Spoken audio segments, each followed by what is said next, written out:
वायरियाणं श्रावणं मंगलम भगवान वीरो मंगलम गौतमो मंगलम कुंदकुंदाद्यो जैन धर्मोस्तु मंगलम सर्वमंगल मांगल्यम सर्वकल्याणकारकं प्रदानं सर्वधर्माणां जयनं जयतु शासनम् नत्वा जिनेन्द्रं गतसर्वदोषं सर्वज्ञदेवं हितदर्शिकं च श्रीजैन सिद्धांत प्रवेशिकेयं विरचते स्वल्पधियामिताय कर्म स्वरूप को जान कर अकर्म स्वभाव पहचान अकर तत्व को भोग कर सिद्ध भगवान सिद्ध भगवान। भगवान। श्री जैन सिद्धांत प्रवेश ग्रंथ अपना स्वाध्याय में चल रहा है और इसके अंदर अपना स्वरूप चल रहा है निमित्त और उपादान का। अनादि काल से जीव मिथ्या दृष्टि है, मोही है, कारण है कुछ उसका मोही होने का। तो मोही संसारी ऐसे ही नहीं है, कुछ कारण विद्यमान है उसके ऐसे जिन कारणों से वो कार्य करता है। तीन पेड़ थे, एक आम का बड़ा पेड़ था, एक आम का छोटा पेड़ था, तो खजूर का पेड़ था। खजूर का पेड़ बहुत लंबा था, उसको बहुत अहंकार था, मैं बहुत लंबा हूँ। लेकिन आम का पेड़ था, वो शांत था, उसकी जड़ें गहरी थी। और जो आम का छोटा पेड़ था, वो पूछा करता था पापा से अपने कि पापा आप छोटे हो और ही लंबा है, तो बड़ा कौन है? तो आम का पेड़ जवाब देता था, बेटा ये बड़ा नहीं है, ये खड़ा है, अहंकारी है, ये जड़ें मजबूत नहीं है इसकी, ये केवल ऊपर बड़ा है। बच्चे को बात समझ में नहीं आती थी उसकी। खजूर का पेड़ भी बहुत अहंकारी था, देखो मैं बड़ा हूँ बड़ा हूँ बड़ा हूँ। बड़ा हुआ तो क्या हुआ, जैसे पेड़ खजूर पंछी को हाँ, छूना नहीं, फल लग गया तो। फल ला गया थी, सही बात है। तो उसको बहुत अहंकार था। अब वो अहंकार था लेकिन जड़ तो मजबूत थी नहीं उसकी। एक दिन आंधी आई और आंधी के अंदर आम का पेड़ तो खड़ा रहा और वो जो खजूर का पेड़ था वो उखड़ गया, क्या? कह के चला गया। तो वो पता लगा क्यों उखड़ गया भाई ये, क्योंकि इसकी जड़ें मजबूत नहीं है। ऐसी सिद्धांतों के द्वारा जिसकी जड़ें मजबूत नहीं है वो पेड़ उखड़ जाता है।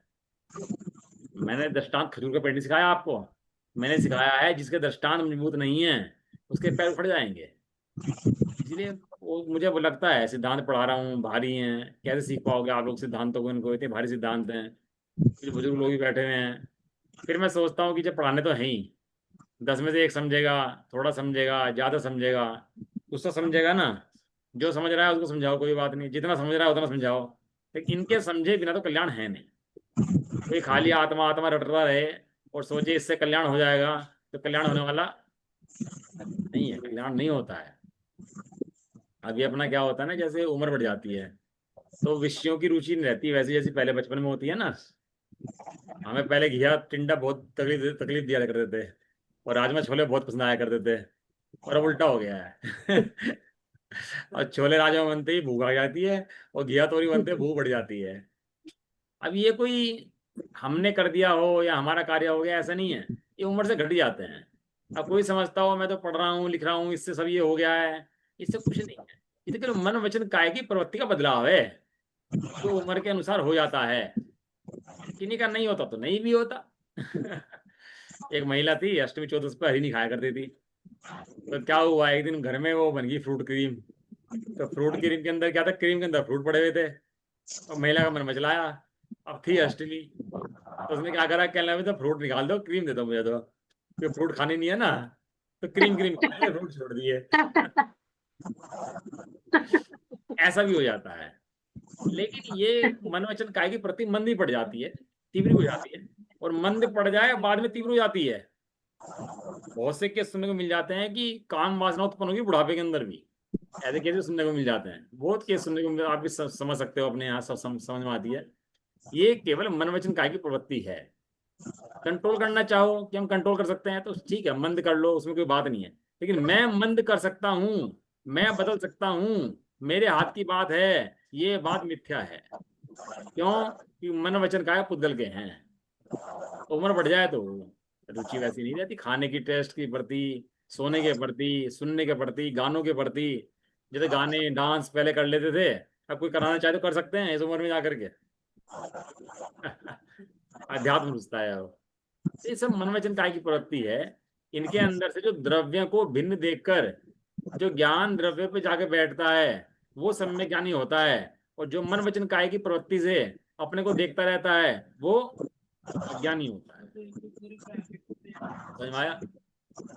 पहली बात तो हमारी धर्म के मामले में रुचि बहुत कम है, रुचि बहुत हल्की पड़ती है हमारी। अपन लोगों की बात करते हैं, अपन लोग जो स्वाध्याय वाले हैं, जो स्वाध्याय नहीं करते, जिन्हें पता ही नहीं है, उनकी बात नहीं है। जो अपन लोग स्वाध्याय वाले हैं उनकी रुचि इस क्षेत्र की बहुत कम है और बाहर के क्षेत्र की बहुत ज्यादा है।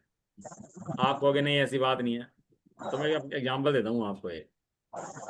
मैंने 2 दिन पहले कहा था कि निमित्त नैमित्तिक संबंध शुद्ध द्रव्य के अंदर कैसे घटेगा, आप बताओ। अब मुझे ये बताओ कितने लोगों ने इस बारे में विचार किया?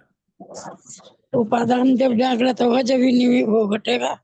ऐसे हर चीज पे छक्का मत मारा करो। जो क्वेश्चन है वो समझा करो। क्वेश्चन में ये कह रहा हूँ, जो धर्म द्रव्य है, अधर्म द्रव्य है, आकाश द्रव्य है, काल द्रव्य है, शुद्ध जीव द्रव्य है और शुद्ध पुद्गल द्रव्य है। 6 द्रव्य शुद्ध है ना? कौन कौन से? धर्म, अधर्म, आकाश, काल और काल, जीव और शुद्ध जीव द्रव्य और शुद्ध पुद्गल द्रव्य है। ये सब कैसे हैं? शुद्ध द्रव्य हैं। और निमित्त नैमित्तिक घटा रहे हम 2 द्रव्य के ऊपर। 2 द्रव्य के ऊपर निमित्त नैमित्तिक घटाने हों तो निमित्त नैमित्तिक शुद्ध द्रव्यों के ऊपर कैसे घटेंगे? अब मुझे बताओ किस किसने विचार किया? अभी लड़के का रिश्ता हो रहा हो, वो लड़के का खानदान पता करना हो, रिश्ते का मैच्योरिटी पे हो बिल्कुल, तो कितनी तैयारी करते हैं अपन लोग? कितनी कितनी ध्यान रखते हैं उसका? रखते हैं कि नहीं रखते? मैं इसलिए कह रहा हूँ कि हमारी रुचि इन विषयों में बहुत कम पड़ती है। जितना मैं बोलता हूँ 5% भी समझ में नहीं आता वो उसका, जितना मैं बोलता हूँ 5% समझ में नहीं आता वो उसका। क्यों नहीं समझ में आता? ये मोह का ही मातम्य है वास्तव में।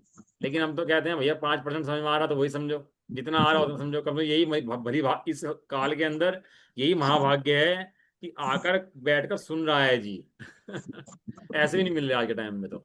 लेकिन इसके बाद भी जो विचार कर रहा है, जो चिंतन कर रहा है, विषय को खोज रहा है, वो उसके मुकाबले उससे महान है।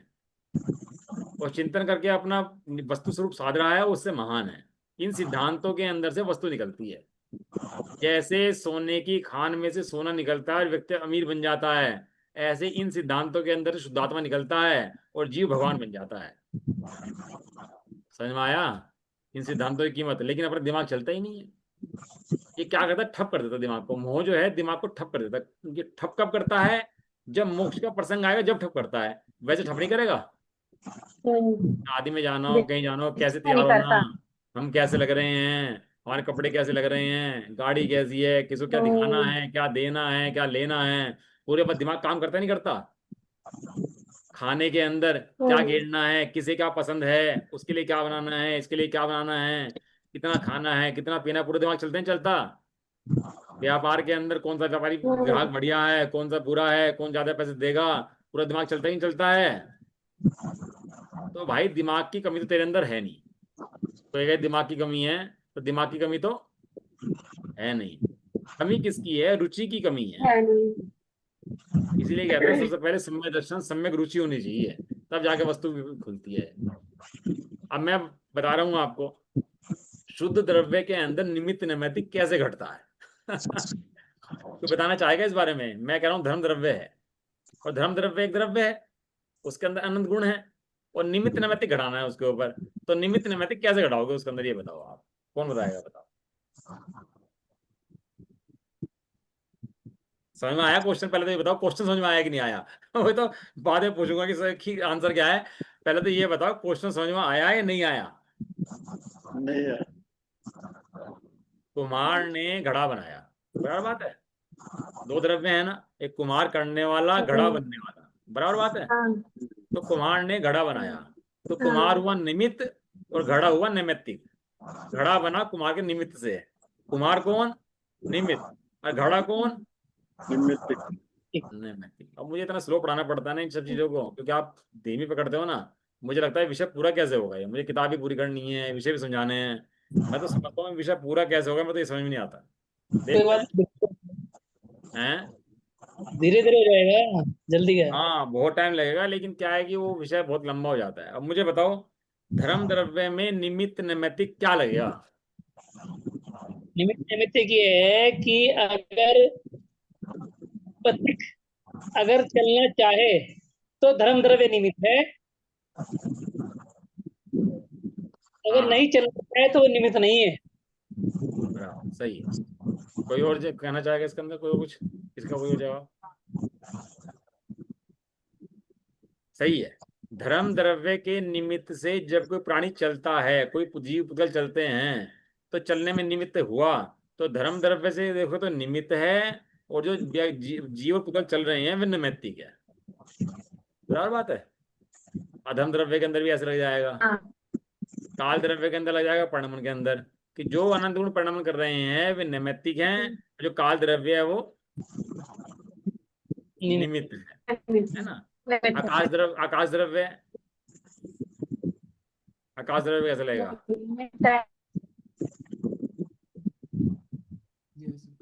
बताओ, आकाश द्रव्य कैसे लगेगा? तो हमारे रहने में स्थान देता है, घर देता है, हमें ठहरने की जगह देता है। इस पूरे आकाश में जो कुछ रखा हुआ है, जो हमें दिखाई देता है, वो सब आकाश के निमित्त से रखा हुआ है। तो जो रहने में स्थान दे रहा है, जो वस्तुएं रह रही हैं वो नैमित्तिक, और आकाश द्रव्य स्थान दे रहा है वो निमित्त। बराबर है। निमित्त। अब जीव हाँ द्रव्य में बताओ, सिद्ध भगवान है, अब सिद्ध भगवान पे निमित्त नैमित्तिक कैसे घटेगा? सिद्ध भगवान पे निमित्त नैमित्तिक कैसे घटेगा? भगवान में निमित्त निमित्त कैसे घटेगा? हाँ, सिद्ध भगवान के ऊपर कैसे घटेगा? सिद्ध भगवान के ऊपर निमित्त नैमित्तिक कैसे घटेगा? दो द्रव्यों में संबंध बताना है निमित्त नैमित्तिक का। निमित्तों के मोक्ष हो गए? नहीं, निमित्त में कह रहे मोक्ष हो गया, नहीं। बताओ, कोई बताएगा? उनकी क्वेश्चन शुद्ध मेरे समझ में आत्मा पहले जो आ रहा है कि जो, पहले जो मुझे उनकी बताओ शुद्ध, क्या? हाँ आ रहा है भैया। हाँ बताओ। जो उनका शुद्ध ज्ञान है, वो जो जो शुद्ध ज्ञान है उनका, जो शुद्ध ज्ञान है, आत्मा है उनकी, वो है निमित्त, और जो उनकी आत्मा है वो नैमित्तिक का सिद्ध था। नहीं। हाँ, सिद्ध भगवान एक मिनट, एक मिनट, बोलो। जिस आकाश के क्षेत्रावगाह में स्थित है वो तो हुआ निमित्त, और सिद्ध भगवान जो स्थित है वहां गलत है, वो गलत है। कोई और बताना चाहेगा इस बारे में? मैं इसलिए पूछता हूँ आप लोगों से, जिससे आपकी बुद्धि खुले। हाँ हाँ, दो द्रव्य के बीच में लगेगा जी। ऐसा मैं, है, ये ललित भाई बड़े ध्यान से पढ़ रहे हैं, ललित भाई बताएंगे जरा। ललित जी बताओ, सिद्ध भगवान के अंदर निमित्त नैमित्तिक कैसे घटेगा? नहीं पता, है? नहीं पता।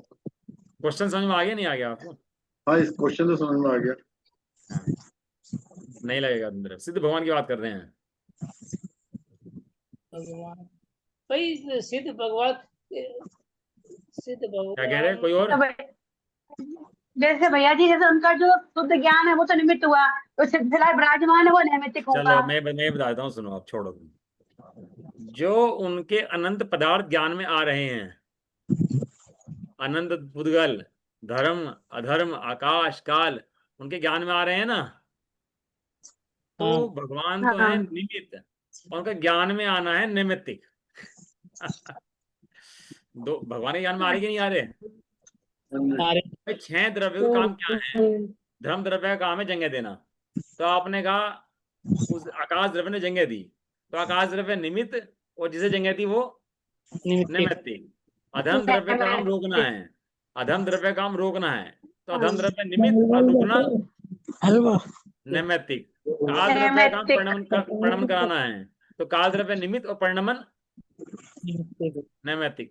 आकाश द्रव्य का नैमित्तिक। काम जंगे देना है, आकाश द्रव्य निमित्त और जंगे देना निमित्त। नैमित्तिक। भगवान का काम जानना है। जानना निमित्त, और जानने में आने वाले पदार्थ वो नैमित्तिक। वो ज्ञान से लगेगा। ये ज्ञान का स्वरूप समझ जाओगे ना, कि ज्ञान कहीं जा नहीं रहा, धर्म द्रव्य कहीं जा नहीं रहा, अधर्म द्रव्य कहीं जा नहीं रहा, फिर भी निमित्तिक लग रहे हैं। नहीं तो ये तो हाँ, हम लोगों के ज्ञान में भी आ रहा है ये सब चीजें, तो अगर हम तो अपना भी ऐसे निमित्त नैमित्तिक ज्ञान की अपेक्षा देखोगे हमारे, तो हमारे ज्ञान की अपेक्षा निमित्त नैमित्तिक कैसे लगेगा, जैसे भगवान ज्ञान में लगता है। बराबर है। ये शुद्ध प्रकृत परमाणु जो है उसमें निमित्त नैमित्तिक कैसे लगेगा? अब थोड़ा क्वेश्चन भारी हो गया।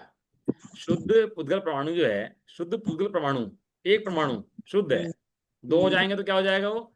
इसका स्कंद बन जाएगा, अशुद्ध हो जाएगा, मतलब उसको बोलते हैं स्कंद शुद्ध हो बोलो जाएगा। अशुद्ध बोलो। एक पुद्गल परमाणु जो है उसके अंदर निमित्त नैमित्तिक कैसे लगेगा? एक पुद्गल के अंदर, हाँ बताओ। एक पुद्गल के अंदर कैसे लगाने भाई? पुद्गल का काम है लगातार चिपकना, हाँ है? तो ये तो हुआ कार्य, कारण। हाँ, और जब कार्य कारण है तो कार्य कार्य चिपकना है। और नहीं नहीं नहीं, वो हम तो शुद्ध की अपेक्षा बात कर रहे हैं।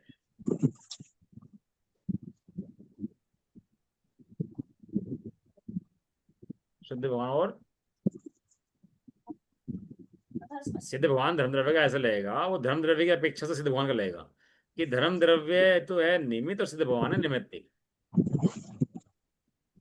मोह नहीं करते ना वो, भले ही इच्छा नहीं होती, मोह नहीं करते, फिर भी निमित्त में समझ घटेगा उनका, क्योंकि वो कार्य तो अपना करता ही है ना। नहीं नहीं, एक मिनट, बाद में चर्चा बाद में करते हैं उसके बारे में, कोई बात नहीं। जो मुख्य मुख्य गुण है सब द्रव्यों के, वो गुण पकड़ लो। अब धर्म द्रव्य का, अधर्म द्रव्य का, आकाश द्रव्य का, काल द्रव्य का, जीव द्रव्य का, सब गुण समझ में आ गए। वो गुण की अपेक्षा बात करोगे तो गुण तो है जो हाँ। इससे परिणाम कर रहा है निमित्त, और जो उसके द्वारा परिणाम कर रहा है वो नैमित्तिक। नैतिक। तो शुद्ध प्रगल परमाणु जो है, शुद्ध प्रगल परमाणु स्वयं ही अपने गुण रूप जो परिणाम कर रहा है, स्पर्श का, रस का, गंध का, वर्ण, 20 गुण जो परिणाम कर रहे हैं, ठंडे से गर्म, गर्म से ठंडा, ठंडे से गर्म, गर्म से ठंडा, वो जो उसका परिणाम है वो नैमित्तिक, और जो उसका गुण है वो निमित्त। ये थोड़ा सूक्ष्म विषय है, आप सिद्धांत प्रवेशिका जब पढ़ोगे तो समझ में आएगा आपको। एक गुण एक द्रव्य दूसरे में द्रव्य में निमित्त है, लेकिन पुद्गल द्रव्य किसी में निमित्त नहीं है, पुद्गल द्रव्य अपने आप में ही निमित्त है। हाँ, शुद्ध पुद्गल परमाणु के जो गुण हैं, जो स्पर्श गुण हैं वो निमित्त, और जो उसकी ठंडे गर्म रूप अवस्था हाल के बारे में वो निमित्तिक है। तो पुद्गल के जो गुण है, अपेक्षाएं बहुत सारी हैं, बहुत सारी अपेक्षाओं से बात समझ सकते हैं इन बातों को, और आप लिख भी सकते हो विवक्षाएं अपेक्षाएं क्या हैं, और पूछ भी सकते हो बाद में, कोई ऐसी बात नहीं है। पुद्गल द्रव्य के स्पर्श गुण है, पुद्गल द्रव्य। हाँ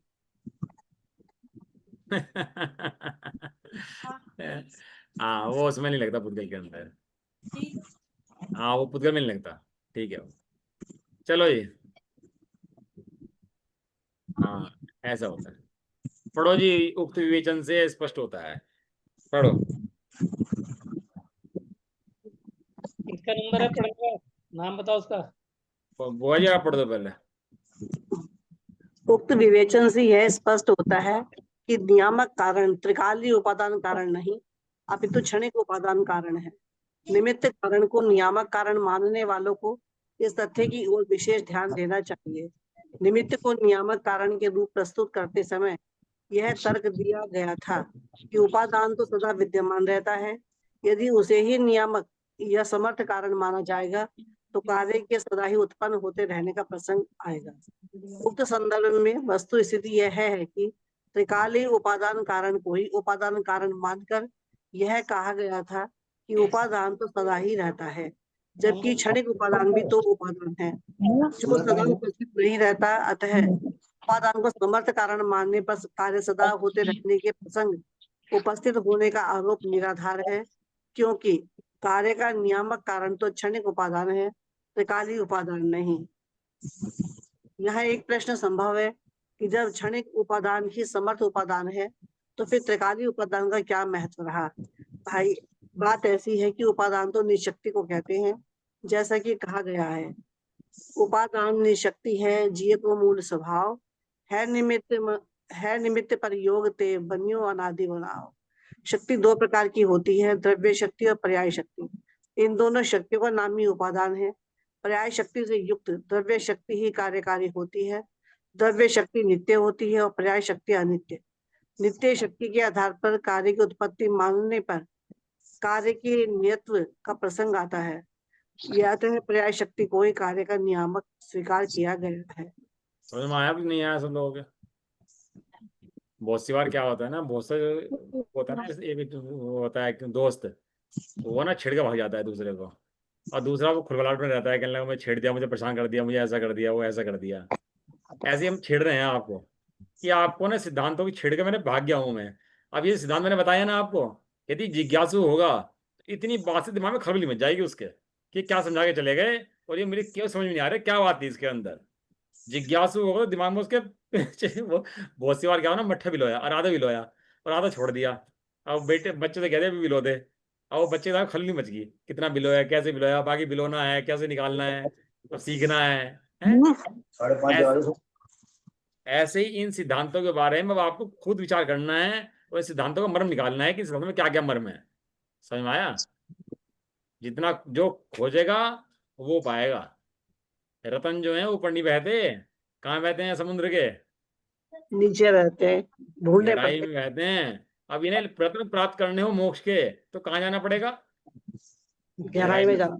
इसीलिए मैं कहता हूँ सिद्धांतों को पढ़ो, सिद्धांतों को। सिद्धांत जैसे जल के अंदर फिटकरी काम करती है ना, मैल को नीचे बैठाने का, ऐसे सिद्धांत काम करते हैं मोह को नीचे बैठाने का। सही बात। इसलिए मैं खलबली मचा दी है मैंने। अब समझना आप इस बात को, आ बताना जाएगा, मुझे। इसी का टाइम आएगा तो समझ आ जाएगा सब। अब लगाओ आप दिमाग अपने। चलो, ये कह रहे हैं भैया दो उपादान हुए, त्रिकालीय उपादान, क्षणिक उपादान। निमित्त कारण को तो कारण है ही नहीं, तो उनको ध्यान देना चाहिए कि दो उपादान कारण बताएं, निमित्त और क्षणिक। तो इनमें से कारण कौन सा है? त्रिकाली है कि क्षणिक है? तो कह रहे त्रिकाली कारण होगा तो त्रिकाली सदाकाल विद्यमान है, तो काम सदाकाल होते रहना चाहिए। सही बात है। लेकिन काम तो सदाकाल नहीं होता, तो काम कैसे क्षणिक होता है? क्षणिक उपादान के अंदर होता है, और क्षणिक उपादान की तत्समय की योग्यता में होता है, त्रिकाली उपादान में कारण नहीं नहीं होता। होता। और जो क्षणिक उपादान में कार्य हो रहा है उसको समर्थ उपादान कहते हैं। क्या कहते हैं उसको? समर्थ समर्थ उपादान। उपादान। उस कार्य का समर्थ उपादान। समर्थ उपादान की बात ये नहीं चल रही कि उपादान वहां पर है, उसकी अपेक्षा समर्थ उपादान नहीं बता रहे। जो कार्य हुआ है वो कार्य किस उपादान की वजह से हुआ है, वो जो उपादान है वो तत्समय की योग्यता वाला क्षणिक उपादान कारण है। समझ में आ गया? तो उपादान को निशक्ति है भैया, वो बताया उपादान निशक्ति है। जिये को मूल स्वभाव, जिये का मूल स्वभाव निशक्ति है उसकी, और कर्म के निमित्त से उसकी बहुत से प्रकार से बनाव बनते हैं। तो इसे समझने के लिए दो बातें समझनी आपको पड़ेंगी, द्रव्य शक्ति और पर्याय शक्ति। घूम फिर के चैप्टर वहीं आएगा, पर्याय शक्ति। घूम फिर के जो बात जहां शुरू हुई थी वहीं आनी पड़ेगी, द्रव्य और पर्याय। सब माल इसी के अंदर निकल आया, द्रव्य पर्याय के अंदर से। ये द्रव्य स्वभाव है जो बदलता नहीं है, और उसी द्रव्य के अंदर पर्याय हैं जो बदलती हैं। इसी का नाम है अनेकांत। और आपने पढ़ा होगा एकांत और अनेकांत। अपना जैन धर्म कैसा है? अनेकांत। अनेकांत। इस अनेकांत को जिसने समझ लिया वो तो मोक्ष तर जाएगा। अनेकांत में जो बहस करने लगा उसका मोक्ष नहीं हो सकता। ये दोनों शक्ति को मिलकर नाम उपादान है, और पर्याय शक्ति से युक्त द्रव्य ही कार्यकारी है। द्रव्य शक्ति नित्य होती है, पर्याय शक्ति अनित्य होती है। नित्य शक्ति को कार्य मानोगे तो सदाकाल काम होता रहेगा, अतः पर्याय शक्ति ही कार्य करती है, द्रव्य शक्ति काम नहीं करती है। द्रव्य शक्ति शक्ति रूप से रहती, शक्ति रूप से रहती है, शक्ति है। कुटस्थ जो कहते हैं ना, इसलिए कुटस्थ कहते हैं। पढ़ो जी आप, ललित जी पढ़ो, कल आपने नहीं पढ़ा था, नंबर नहीं आपको नहीं आया था। द्रव्य शक्ति है बताती है कि यह कार्य इस द्रव्य में ही होगा, अन्य द्रव्य में नहीं। और पर्याय शक्ति है बताती है कि विवक्षित कार्य विवक्षित समय में ही होगा, अतः न तो द्रव्य शक्ति महत्वहीन है और न ही पर्याय शक्ति ही। दोनों का ही महत्व है, पर काल की नियामक पर्याय शक्ति ही है। काल का दूसरा नाम भी पर्याय ही है। यह पर्याय शक्ति अनंतर पूर्व क्षणवर्ती पर्याय के व्यय रूप एवं तत्समय के योग्यता रूप होती है, अतः इन दोनों को ही क्षणिक उपादान संज्ञा है। इसलिए क्षणिक उपादान को कार्य का नियामक कहा गया है। यदि त्रिकालीय उपादान को भी शामिल करके बात कहें तो इस प्रकार कहा जाएगा कि पर्याय शक्ति युक्त द्रव्य शक्ति कार्यकारी है, पर इसमें भी नियामक कारण के रूप में पर्याय शक्ति क्षणिक उपादान ही होगा रहा।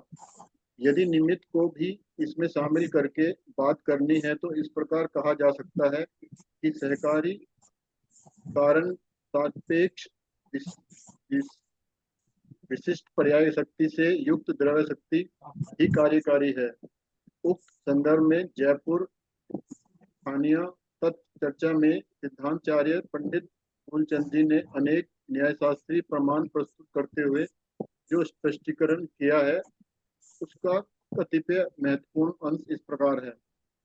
श्री राजवाटिक में कहा गया है, यथा मृद स्वयं मृत घट भवन परिणाम भी मुख दंडक चक्र कोश पेश यंती निमित्त मात्र भवति यत तत्स्वस्ति दंडनादि निमित्तेषु सक्राय विरप्रचितो मत्तिपंड स्वयं मद्घट भवन परिणाम निरुत्सुत्वान् घटो भवति यतो तुंड एवं ब्रह्मदंड निमित्त सापेक्ष अभ्यंतर परिणाम सानिध्याय घटो भवति न दंडाद्य यति दंडने न निमित्त मात्र तत्व।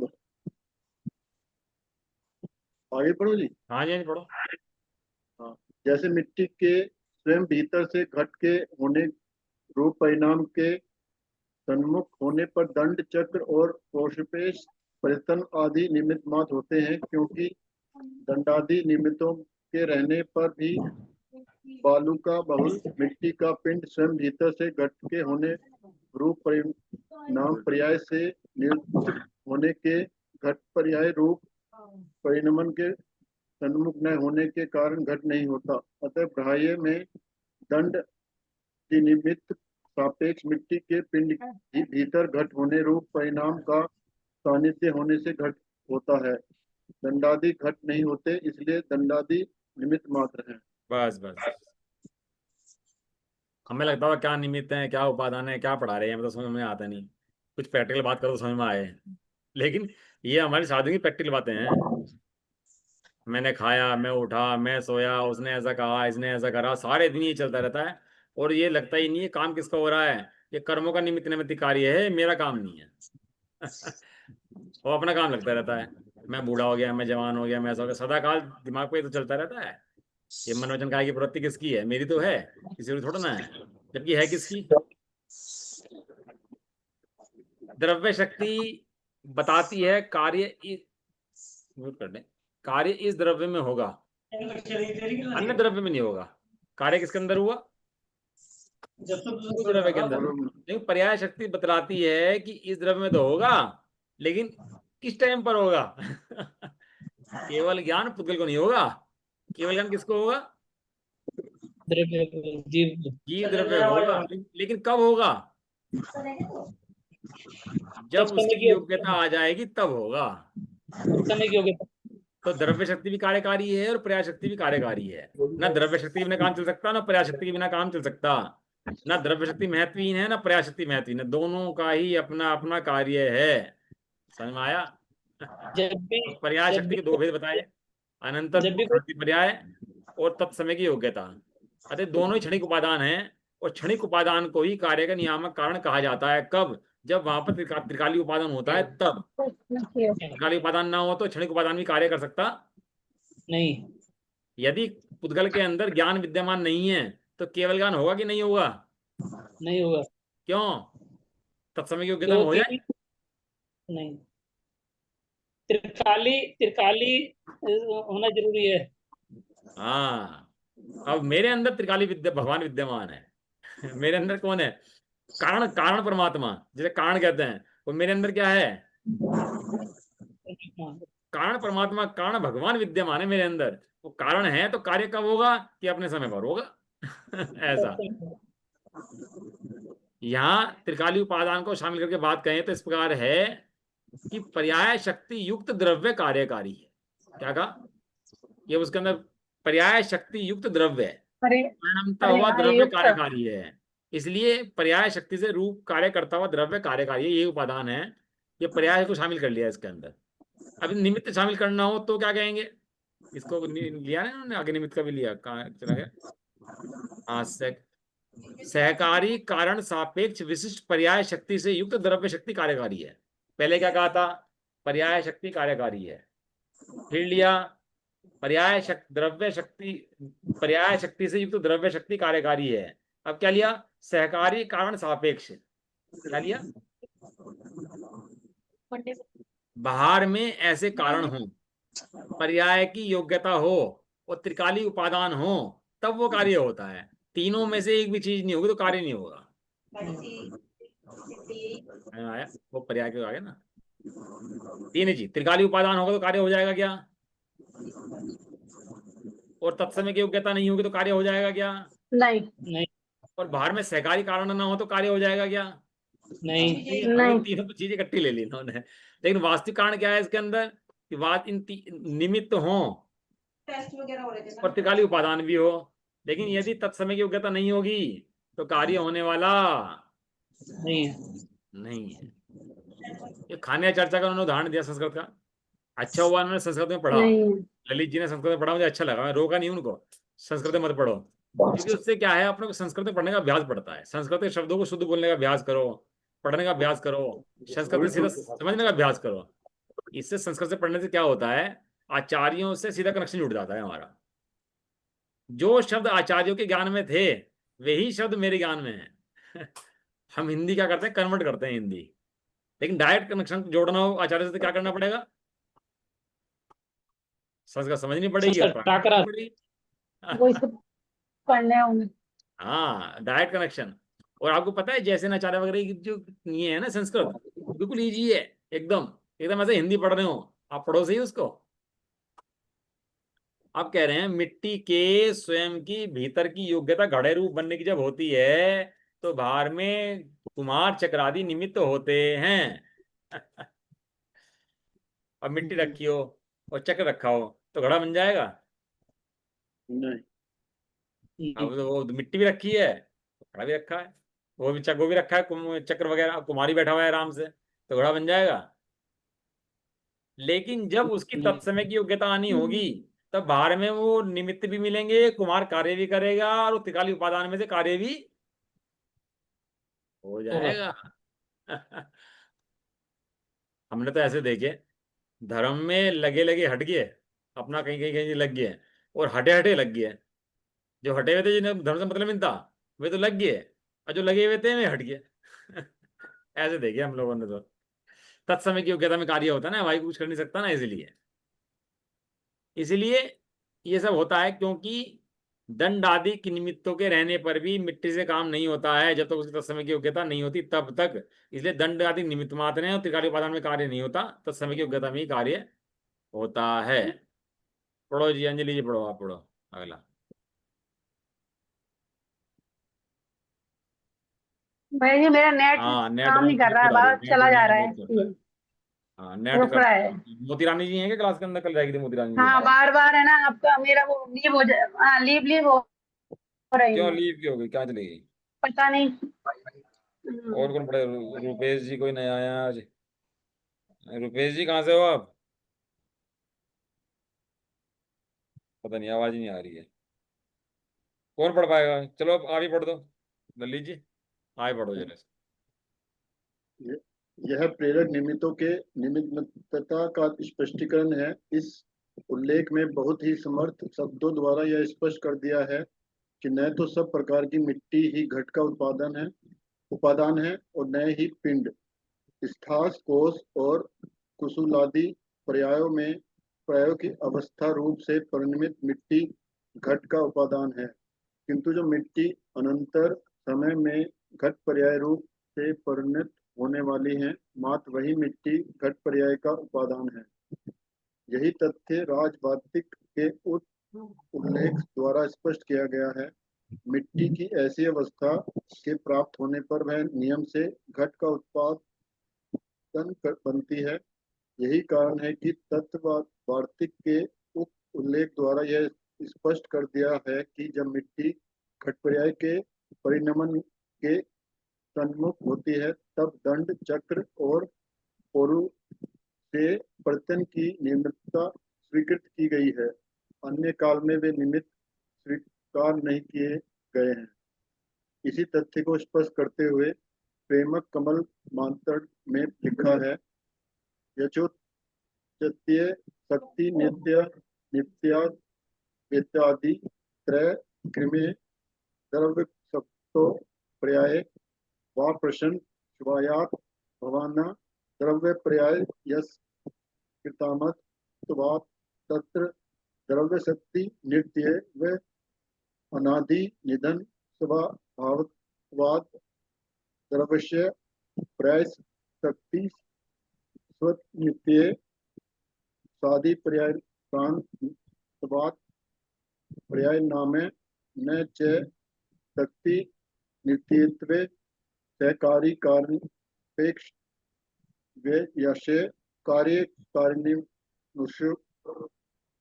सर्वशक्य से केवलाय कार्य कार्य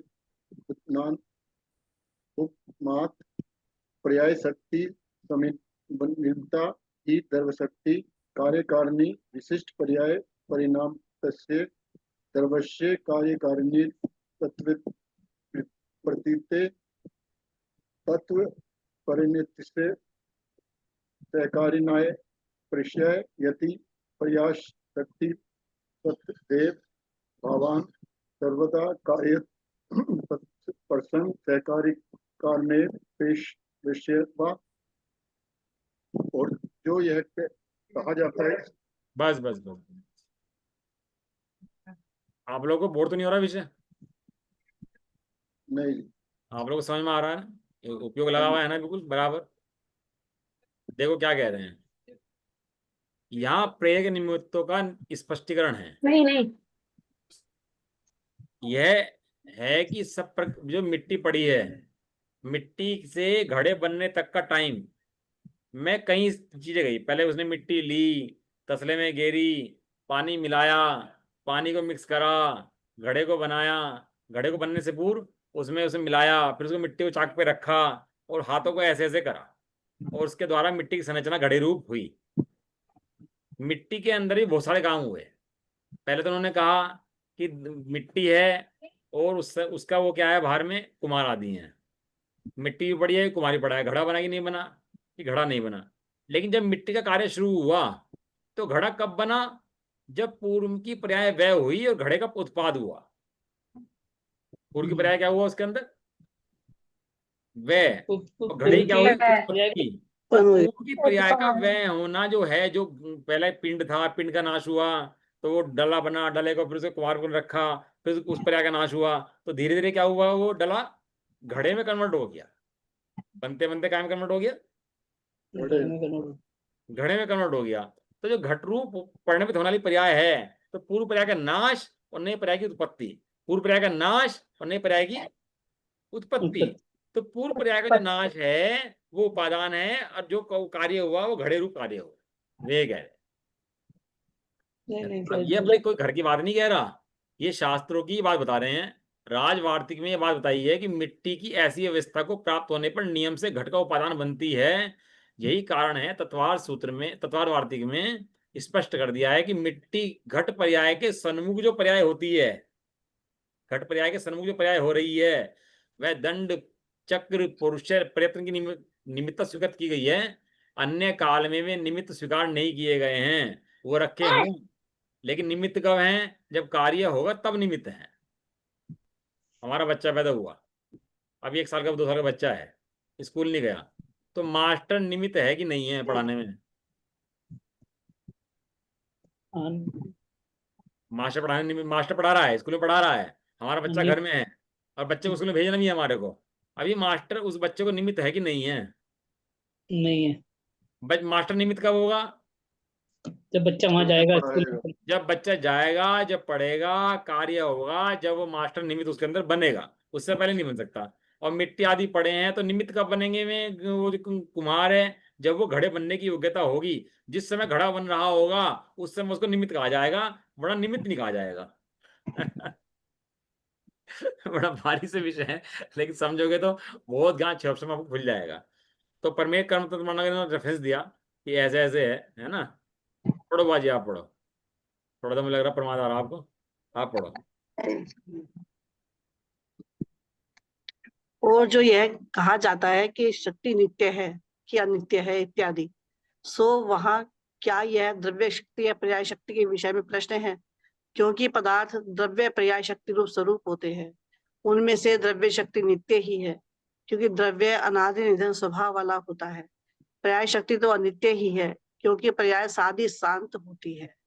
यदि कहा जाए कि शक्ति नित्य है, इसलिए सहकारी कारणों की अपेक्षा किए बिना ही कार्यकारी पने का प्रसंग आ जाएगा, सो ऐसा नहीं है, क्योंकि केवल द्रव्य शक्ति का कार्यकारीपना स्वीकार नहीं किया गया है, किंतु पर्याय शक्ति से कुछ युक्त द्रव्य शक्ति कार्य करने में समर्थ होती है, क्योंकि विशिष्ट पर्याय से परिणत द्रव्य का ही कार्यकारीपना प्रतीत होता है और उसकी परिणति सहकारी कारण सापेक्ष होती है।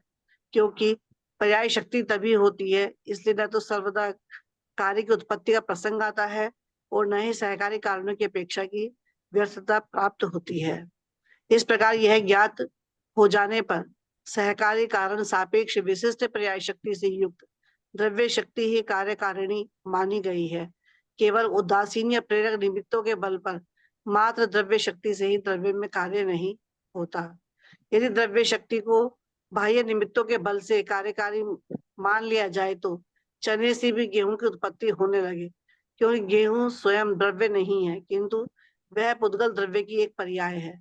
अतः गेहूं पर्याय विशिष्ट पुद्गल द्रव्य बाह्य कारण सापेक्ष गेहूं के पुरादि कार्य रूप से परिणत होता है। यदि विशिष्ट पर्याय रहित द्रव्य सामान्य से निमित्तों के बल पर गेहूं के अंकुरादि पर्यायों की उत्पत्ति मान ली जाए तो जो पुद्गल चना रूप है वे पुद्गल होने से उनसे भी गेहूं रूप पर्याय की उत्पत्ति होने लगेगी। इसलिए जो विविध लौकिक प्रमाण देकर यह सिद्ध करने का प्रयत्न किया जाता है कि जब जैसे प्रबल निमित्त मिलते हैं तब द्रव्य तो निमित्तों के अनुसार परिणमना ही पड़ता है, सो यह कथन आगमानुकूल न होने से संगत प्रतीत नहीं होता। दो तरह के जीव होते हैं, एक होता है सांख्यमति, एक होता है बोधमति।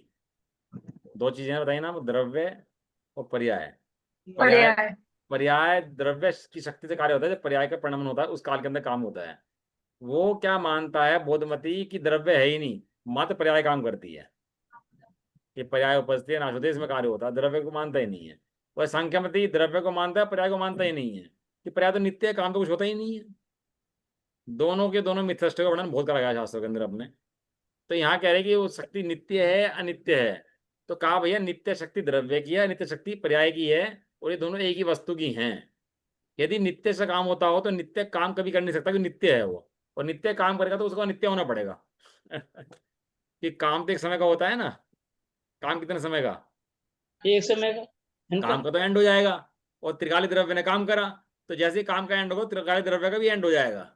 ये त्रिकाली द्रव्य काम करता नहीं है, केवल द्रव्य शक्ति कार्यकारीपना स्वीकार नहीं किया गया है, किंतु पर्याय शक्ति से युक्त द्रव्य शक्ति को समर्थ बताया गया है। क्योंकि विशिष्ट पर्याय से पढ़ने भी द्रव्य का ही कार्यकारीपना होता है, परिणति सहकारी कारण सापेक्ष होती है, क्योंकि पर्याय शक्ति भी तभी होती है। इसलिए सदैव कार्य करने की उत्पत्ति का प्रसंग आता है और न सहकारी कारणों की व्यर्थता प्राप्त होती है। सहकारी कारण भी हैं, पर्याय भी है, और द्रव्य भी है, और कार्य भी हो रहा है। इसलिए सब सिद्ध कर दिया भैया कि तीनों चीज चाहिए, इनके बिना काम होने वाला नहीं है। यदि इन तीनों के बिना काम होने लगे तो पुद्गलों के अंदर शक्ति है गेहूं बनने की भी और चना बनने की। पुद्गल द्रव्य के अंदर शक्ति दोनों बनने की है ना। गेहूं के अंदर क्या है? पुद्गल। और चने के अंदर क्या है? पुद्गल। अब गेहूं के अंदर भी, पुद्गल के अंदर गेहूं भी है, चना भी है, तो गेहूं क्यों, गेहूं उत्पन्न क्यों हुआ, चना क्यों उत्पन्न क्यों नहीं हुआ? शक्ति तो है, तत्समय की योग्यता उसकी ऐसी नहीं है। तत्समय, अब इसके प्राणु अपने हैं ना शरीर, तो एक तो होता है भूतम नैगम्य, एक होता है भावी नैगम्य, दो नए होते हैं। अब भावी नैगम्य से राख है, ये राख का पिंड है कि नहीं है? लेकिन अभी तो शरीर है ना, अभी तो राख का पिंड नहीं है ना, तो उसको बोलते हैं भावी नैगम्य से राख है। लेकिन वर्तमान में ऋजु सूत्र नय से ये शरीर है, एक एक नय से इसका वर्णन किया जाता है। तो जो वर्तमान में परिणमन जिस रूप कर रहा है वो उसकी योग्यता से परिणमन वैसा ही कर रहा है। आपने देखा होगा आम का पेड़, एक तो आम बन जाता है और एक कच्चा रह जाता है, एक ही पेड़ के ऊपर दो। देखे आपने? एक माँ के गर्भ से जाए दो बच्चे, एक होशियार और एक बेवकूफ, जुड़वा बच्चे, होता ही नहीं होता। दो होता है। जामुन लगे एक पेड़ के ऊपर, एक कच्चा और एक पका होता हुआ, है। एक ही होता है। पेड़, एक ही मिट्टी, एक ही पानी, एक सा ले रहे, एक कच्चा और एक पक्का। क्यों भाई? ऐसा क्यों हो गया? क्या जवाब दोगे आप? त्रिकाली उपादान भी है और निमित्त भी है। तत्समय की योग्यता में उसका ऐसा ही परिणमन होना स्वीकार किया गया है, इसलिए प्रमाण देकर सिद्ध किया कि उस तत्समय की योग्यता में ही कार्य होता है। एक पे और पढ़ लो, भी है 5-7 मिनट मेरे पास। कौन पढ़ेगा? पढ़ो जी, आप पढ़ दो।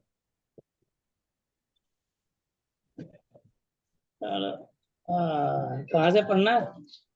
वास्तव कहाँ में, से पढ़ना है? वास्तव में एक वास्तव में कहाँ है? अच्छा, तो वास्तव में मुख्य विवाद उपादान का है। उसका जो समीचीन अर्थ शास्त्रों में दिया गया है, उस पर सम्यक दृष्टिपात न करने से ही यह विवाद बना हुआ है। यदि आगमानुसार विशिष्ट पर्याय शक्ति युक्त द्रव्य शक्ति को अंतरंग कारण अर्थात उपादान कारण स्वीकार कर कार्य कारण की व्यवस्था की जाए तो कोई विवाद ही ना रह जाए, क्योंकि यथार्थ में जब जब विवक्षित कार्य के योग्य विशिष्ट पर्याय शक्ति से युक्त द्रव्य शक्ति होती है, तब तब उस कार्य के अनुकाल निमित्त मिलते ही हैं। ऐसा नियम है, और ऐसा है नहीं कि निश्चय उपादान हो और निमित्त ना मिले। इसी बात को असद्भूत व्यवहार ने की अपेक्षा कहा जाता है कि जब जैसे निमित्त मिलते हैं तब वैसा कार्य होता है।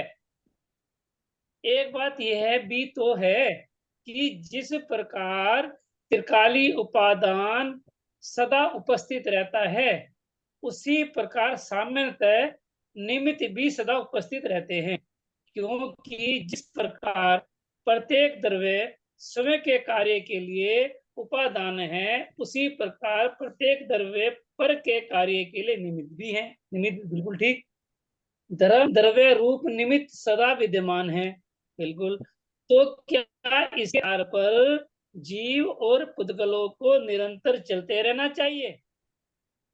इसी प्रकार अधर्म द्रव्य भी सदा विद्यमान रहता है। तो क्या जीव और पुद्गलों को निरंतर स्थिर ही रहना चाहिए? यह संभव भी कैसे होगा, क्योंकि गमन और स्थिति के निमित्तों के सदा विद्यमान रहने पर जीव और पुद्गल चलेंगे या ठहरेंगे। परस्पर विरुद्ध स्वभाव वाली होने से चलना और ठहरना दोनों क्रियाएं एक साथ तो संभव नहीं है। हाँ, ये कह रहे भैया, कहाँ चला गया? विवाद का मुख्य कारण क्या है कि हम उपादान को नहीं जानते, निमित्त को नहीं जानते और क्षणिक उपादान को नहीं जानते। इसलिए समस्या आती है, मैं करता हूँ कि नहीं करता, बिना खाए तो मर जाएंगे हम लोग, तो जीव काम नहीं करता कहीं। मैं समझा नहीं रहा आप लोगों को? ये सब समस्याएं कहाँ आती हैं? डॉक्टर ने इलाज नहीं करा है, डॉक्टर सब हटा दें, सब गुरुओं को हटा दें, संबंधी हटा दें, ये बातें कब आती हैं? निमित्तों को, जो हम कहते हैं निमित्तों से काम नहीं होता, तो उसे लगता है कि निमित्तों को उठा रहे हैं, जबकि निमित्तों को नहीं हटा रहे। निमित्त तो वहां पर होता है, लेकिन निमित्तों से कार्य नहीं होता, कार्य उपादान से होता है। बस बात इतनी समझा रहे, वो लड़ना शुरू कर देता है, ये विवाद का विषय बन जाता है। तो विशिष्ट पर्याय शक्ति से द्रव्य ही उपादान के रूप में स्वीकार किया जाता है। और एक बात इसके अंदर क्या ही है, इसके अंदर जिस समय उपादान की योग्यता होती है कार्य करने की, उस समय अनुकूल निमित्त मिलते ही मिलते हैं। ऐसा नहीं होता उपादान की शक्ति तो कार्य करने की हो और निमित्त ना मिले तो। ये तो हो सकता है निमित्त बैठा हो और उपादान की योग्यता ना हो, जैसे मारीची उस बैठा था संगोष्ण के अंदर, निमित्त तो थे लेकिन क्या नहीं था उसके अंदर? योग्यता नहीं थी। और कितना बड़े दृष्टांत है कि जब योग्यता थी, तो योग्यता जब आई तो जंगल के अंदर 2 मुनिराज चारण संबोधन करने आ गया उसको। निमित्त कहाँ से आए? आकाश से उतर के आए। कहाँ से उतर के आए? आकाश से। हाँ बुआ जी, नींद आ रही है? आज की नींद से जो आ रही। त्रिकाली हाँ, आप बिजी हो रही हो ना थोड़ा, तो इसलिए आप थोड़ा। हाँ, थकान सी हो जाती है बहुत। हाँ, कोई नहीं, लेकिन विषय बहुत इंपॉर्टेंट है। अब ये हाँ, आप 5-10 बताओ, मिनट। मैं आप समझा रहा हूँ आपको। पहले आप भी थे और मैं भी था, और पढ़ भी रहा था, मैं तो पढ़ा तो सकता था, लेकिन क्यों नहीं पढ़ा रहा था आपको? योग्य समय की योग्यता नहीं थी। क्योंकि आपकी तत्समय की योग्यता समझने की सिद्धांतों को नहीं थी। अब क्यों समझ रहे हैं इस काल के अंदर? क्योंकि इस काल में उन सिद्धांतों को समझने की तत्समय की योग्यता आ गई है। दो पार्टनर हो तो कंफ्यूजन हो गया आपस में दोनों के, लड़ाई हो गया आपस में दोनों के, बहुत कंफ्यूजन हो गया, बंटवारा कर लो, ये कर लो, था कंफ्यूजन। लेकिन दोनों को किसी ने बैठाया, बीच में बैठा कि बता भाई समस्या क्या है। उसने अपनी समस्या रखी, उसने अपनी समस्या रखी, समस्या रखते चले गए। जब भी कोई विवाद होगा ना, तो आप देखना जड़ मूल में कुछ नहीं निकलेगा उसके। कुछ नहीं दिखाएगा, सही बात है बिल्कुल। कोई बड़ा से बड़ा विवाद हो, और जब उस तह में जाओगे ना, आप खोलते खोलते खोलते, तो कोई बहुत छोटी सी चिंगारी निकलेगी, बहुत छोटी सी चीज निकलेगी उसके अंदर में, और झगड़ा होगा बहुत बड़ा ऊपर जाके, दूर जा करके। ये सब अहम और बहम, ये सब खा जाते हैं, दो चीजें। आदमी का पूरा जीवन खत्म कर देता है, अहम और बहम। निकला अच्छा, क्या? एक क्वेश्चन है मेरा। अब उसको बैठाया, पार्टनर क्वेश्चन को है मेरा। बैठाया, पार्टनर को बैठाया, समझाया। अभी समझ गए भैया, गलती तो किसी की नहीं, दोनों ने माफी मांग ली भैया आपस में। क्यों मांग ली? झगड़ा क्यों बता? तत्समय की योग्यता से। माफी क्यों मांग ली? वो भी योग्यता समय की। हाँ, अभी समझने का काल है, तो समझ क्यों रहे हैं? तत्समय की योग्यता से। और नहीं समझ रहे तो वो भी तत्समय की योग्यता ही नहीं, मिथ्या योग्यता नहीं दृष्टि, है, मुझे मिथ्या समझ दृष्टि, में। मिथ्या दृष्टि है तत्समय की योग्यता से। और समय दर्शन हुआ, वो भी तत्समय की योग्यता से। हाँ, तत्समय की योग्यता से कार्य होता है। त्रिकाली उपादान से काम नहीं होता, और निमित्तों से भी काम नहीं होता। लेकिन जो त्रिकाली उपादान, जब उसे काम करना होता है, तो बाहर में निमित्त मौजूद जरूर होता है, ऐसा नहीं हो सकता बाहर में निमित्त ना हो। समझ में आया? अच्छा, एक क्वेश्चन है मेरा यहाँ। हाँ नवीन भाई, क्वेश्चन है मेरा यहाँ। हाँ ये बताओ, जो तत्समय की ऊपर की बात कर रहे हैं हम, जो त्रिकाल द्रव्य तत्काल उपादान की बात हो रही है यार, जो उदासीन मतलब जो पुद्गल द्रव्य है, उसकी तत्समय की कार्य की बात हो रही है। कोई भी कार्य हो, उसकी बात हो रही है, और क्षणिक उपादान की बात हो रही है। क्षणिक उपादान में कार्य होता नहीं, है, मैं ये उसकी नहीं बात कहता। चल रही है। मैं कह रहा हूं कि जो जो त्रिकाल द्रव्य है, जो कारण है, उसका तत्समय की योग्यता होना जरूरी है, तो निमित्त को उपस्थित होना ही पड़ेगा, या जो निमित्त बनता है उसकी भी तत्काल योग्यता का होना जरूरी है, दोनों का मिलना जरूरी है। हाँ, वो क्या है, उधर उसकी अपनी योग्यता होती है, उधर निमित्त की अपनी योग्यता होती है। उधर उसकी अपनी उपादान की योग्यता होती है, उधर निमित्त की अपनी योग्यता होती है। दोनों मिलते हैं, जब जाए काम वो बनता है। समझ में आया? नहीं, दो अभी दो दो। निमित्तों को उपस्थित होना ही पड़ेगा, इसलिए कहा मैंने हाँ, बात। अब एक चीज देखो ना आप, कुमार ने घड़ा बनाया, कार्य क्या हुआ? घड़ा बनाना। तो घड़ा बना। घड़े की अपेक्षा से कहा हमने भैया कुमार को आना पड़ेगा। लेकिन कुमार के हाथ पे चलने थे, तो ये भी तो उसका अपना कार्य है कि नहीं है? दो कार्य हुए, कुमार के हाथ पे चलना और घड़ा बनना। जब घड़े बनने की अपेक्षा बात करेंगे, तो उसे कहेंगे निमित्त। और जब उसके हाथ पैर चलने की अपेक्षा बात करेंगे, तो घड़े को कहेंगे वो निमित्त। कार्य क्या नहीं हुआ नहीं, है? जैसे कुमार के चले, है ना, तो वो तो कुमार की तत्समय की योग्यता है। जो मिट्टी के ढेले से जो मिट्टी को पानी मिलाया गया करा, ये तो मिट्टी की तत्समय की योग्यता थी, या उपादान की तत्समय की योग्यता थी, इसकी क्या नाम कारण की, कुमार की। वो क्षणिक उपादान की योग्यता थी। चलो, समय बहुत हाँ। हो गया, घंटे ऊपर क्लास होगी, मैं इसको समझाता हूँ, फिर खत्म करते हैं, ठीक है ना? इसलिए त्रिकाली उपादान सदा उपस्थित है। काम कब होगा? जब उसमें क्षणिक उपादान में तत्समय की योग्यता होगी, और जब क्षणिक उपादान की योग्यता होगी, तो निमित्त भी सहज ही उसको मिलेंगे।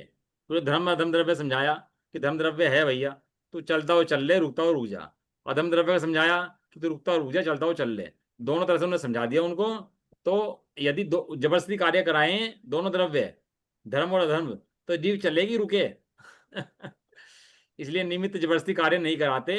निमित्त तो तू करता हो तो निमित्त बन जाते हैं, नहीं तो निमित्त नहीं बनते। ऐसा, ठीक है ना? तो दोनों को चलना पड़ेगा, ठहरना पड़ेगा, तो असंभव हो जाएगा। आप अपने हो गए पेज 11 इसके अंदर, और पेज है इसके अंदर 47। तो कल मैं थोड़ा सा इसको और तेज लेके चलूंगा, और 6-7 पेज पूरे करूंगा कल इसके, क्योंकि मुझे अब 3 दिन के अंदर पूरा करना है इस निमित्त उपादान चैप्टर को। लेकिन आप प्रयोग बहुत करना है इसका सबका, पराधीन दृष्टि मिट जाएगी, स्वाधीन दृष्टि पैदा हो जाएगी, यही इसका प्रयोजन है। बराबर है। चलो, निज निधि बनाइए अनंत प्रकार है, इसके लिए महिमा को वंदना सत बार है। नमोकार मंत्र।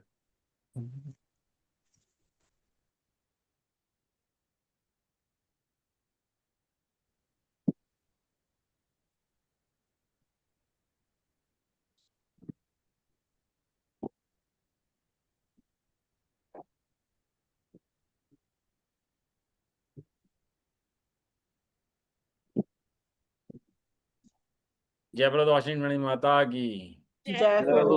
महान जैन धर्म की जय हो। एक साथ बोलिए। जय हो। सभी को जय जिनेन्द्र, सभी को जय जिनेन्द्र। क्लास एंड कर दो सभी को प्लीज। जय